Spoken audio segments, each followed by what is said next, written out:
बिस्मिल्लाहिर्रहमानिर्रहीम। FD fixed deposit और investment में बुनियादी फ़र्क क्या है?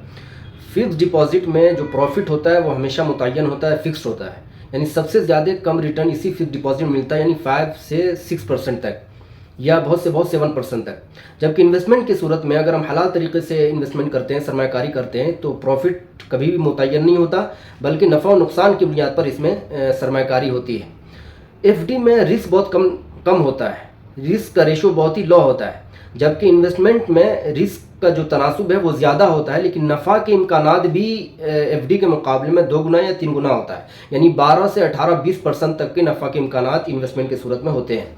एफडी में हर साल हमें जो सूद की शक्ल में हमें प्रॉफिट मिलता है वो हर साल उस पर टैक्स देना होता है।